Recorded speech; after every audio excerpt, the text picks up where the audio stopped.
My obeisances are unto you, who are the property of the materially impoverished. You have nothing to do with the actions and reactions of the material modes of nature. You are so satisfied, and therefore you are the most gentle and are master of the monists. So, Nava Hakinchana Vitta, materially impoverished. This is the first qualification of a devotee. One who does not possess anything of this material world, he simply possesses Krishna. That is Akinchana Vitta. Akinchana means one who has lost everything of material possession. Because if you have got a small tinge of idea that I want to become happy materially in this way, so long you have to accept a body. The nature is so kind that in whichever way you want to enjoy this material world, she will give you a suitable body under the direction of the Lord. The Lord is situated in everyone's heart, so He knows everything, that you still want something material, He will give you. Yes, you take it. Krishna wants that you get full experience that by material gain, you'll never be happy. This is Krishna's business. There's full freedom. Although you have got minute quantity of freedom, because we are part and parcel of Krishna, Krishna has got full freedom. But the freedom quality is there in me, because I am part and parcel of Krishna. The chemical composition. The drop of sea water has got a drop of salt also. Although it is not comparable with the salt containing in the sea water, but the salt chemical is there. This is our understanding. Janmadasya jata. Whatever we have got in minute quantity, the same thing in fullness is there in Krishna. In fullness. Just like Krishna says, Mritus sarva harascha aham. Now we have got a propensity to take others' thing. You can say it is stealing. We have got that propensity. Why? The Krishna has got. Krishna is known as the butter thief, the beginning, the thieving, stealing. So unless that stealing propensity is there, how I can get? But Krishna's stealing and my stealing is different, because I am materially contaminated. Therefore, my stealing is abominable. Whereas the same stealing in the spiritual absolute platform is so nice, very enjoyable. Mother Jashoda enjoying the activities of stealing by Krishna. That is the difference. Material and spiritual. Any activity spiritual, that is all good. And any activity material, that is all bad. This is the difference. Here the so-called morality, goodness, they're all bad. And in the spiritual world, the so-called immorality is also good. That you have to understand. Just like to dance with others' wife at dead of night. This is immoral. Everyone knows. At least in the Vedic civilization, it's not allowed. A young woman is going to another young man at dead of night to dance with him. This will never be allowed in India. Still, it is private. But we find that all the gopis, as soon as they heard the flute, immediately they came. So from material conception, it is immoral. But from the spiritual concept, it is the greatest morality. Just like Chaitanya Mahaprabhu says, Ramya Kachid Upasana Brajavadhu Varga Bija Kulpita. Oh, there is no better mode of worship than what was conceived by the Brajavadhus, the damsels of Vrindavan. Chaitanya Mahaprabhu is very strict about women. In his family life also, he never played any joke with women. He was very joking. But all with men, he never played any joke with women, no. Perhaps only once he played joke with his wife, Vishnupriya. When Sachimata was searching after something, he simply played a joking word. Maybe your daughter-in-law has taken it. That is the only joking we find in his whole life. Otherwise, very strict. No woman could come when he was sannyasi, could come near him to offer the obeisance. They would offer obeisance from a distant place. But he says, Ramya Kachid Upasana Brajavadhu Bhargavija Kulpu. He says that there is no conception of worshipping better than what was conceived by the Brajavadhus. And what was the Brajavadhus' conception? That they wanted to love Krishna at any risk. So this is not immoral. That we have to understand. Anything in relationship, just like Prahlad Maharaj. Prahlad Maharaj is standing and his father is being killed. Is it moral? Would you like to see your father being killed in your presence and you stand, you don't protest? Is that moral? Nobody will approve it, that this is moral. But actually it so happened that Hiranyakashipu was being killed. The picture is here. And Prahlad Maharaj is trying to garland the killer. My dear Lord Killer, you take this garland. You are killing my father. You are very good boy. You see? This is spiritual understanding. Nobody will sanction that if you cannot protect your father, you must protest. You must cry that here is my father is being killed. Come on, help. No. He is prepared with the garland.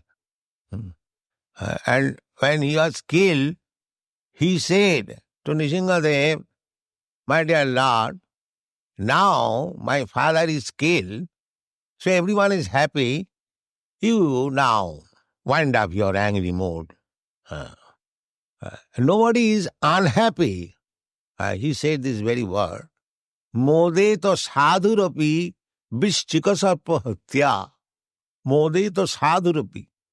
A sadhu, a saintly person, never approves that one should be killed. Never. Even an animal, a sadhu does not approve. Why animals should be killed? That is sadhu's business. But Prahlad Maharaj says, Modeta sadhurapi. A sadhu, a saintly person, is also pleased when a scorpion or a snake is killed. They are also living entity. A sadhu is never satisfied seeing another living entity being killed. But Prahlad Maharaj says, even a sadhu is pleased when a snake is killed or a scorpion is killed. So my father is just like snake and scorpion. So he is killed, therefore everyone is happy. Everyone. Such demon who simply troubles the devotees, such demon, very dangerous demon. So when such demon is killed, even saintly persons are satisfied. All the saintly persons, they do not want anybody should be killed. Krishna is akinchana vitta. One who has lost everything materially. For him, Krishna is the only solace. So Krishna is so kind that if anyone wants material prosperity and at the same time wants to become a devotee, That is stated in the Chaitanya Charitamrita, that somebody wants me, at the same time he wants material prosperity. He's a fool. He's a fool. Therefore, people are very much afraid coming to Krishna consciousness. Oh, my material prosperity will be finished. Because they do not want that. They want to stick to, generally they go to church, go to temple for material prosperity. God give us our daily bread. This is material prosperity. Or give me this, give me that. But they are also considered as pious because they have approached God. The atheist class, they do not approach. They say, why shall I approach God? I shall create my wealth. By advancement of science, I shall be happy. They are duskritina, most sinful. One who says like that for my prosperity, I shall depend on my own strength, my own knowledge. They are duskritina. But one who thinks that my prosperity depends on the mercy of God, they are pious. They are pious. Because after all, without sanction of God, nothing can be achieved. That's a fact. Tavat tanuvridang tatupekshitanam. That is our statement. That we have discovered so many counteracting methods for diminishing our distress condition. But if it is not sanctioned by God, this counteracting proposition will fail. The example is, just like you have discovered nice medicine, very qualified physician, that's all right. But when a man is sick, ask the physician, can you guarantee the life of this patient? He will never say, no, I can do it. I cannot do it. I try my best. That means the sanction is in the hand of God. I am simply an instrument. If God does not like that you should live, then all my medicine, all my scientific knowledge, medical knowledge will fail. The ultimate sanction is Krishna's. They are the foolish person, they do not know. Therefore they are called Mura, rascals. That whatever you are doing, that is very good. But ultimately, if it is not sanctioned by God, by Krishna, this will be all failure. They do not know that. Therefore they are Muras. And a devotee knows that whatever intelligence I have got, I may try to become happy. If Krishna does not sanction, I will never be happy. This is the distinction between devotee and non-devotee. So, Krishna says that anyone who is trying to approach me to become Krishna conscious, at the same time he wants to become materially happy, he is not very intelligent. That means he is wasting his time. Our main business is how to become Krishna conscious. This is the main business of human life. But if we waste our time for material improvement and forget chanting, then that is loss, great loss. So such mentality, Krishna says, Ami bigga tare kano bishay dibo. So this rascal is asking some material prosperity from me by discharging devotional service. Why shall I give him material prosperity? Rather, whatever he has got, I shall take it up. Yeah. It is not laughing. When it is taken away, we become very morose. But that is the test that is stated by Krishna himself to Yudhishthira Maharaj. Jasyaham manigranami harishetad dhanam sanai. Yudhishthira Maharaj indirectly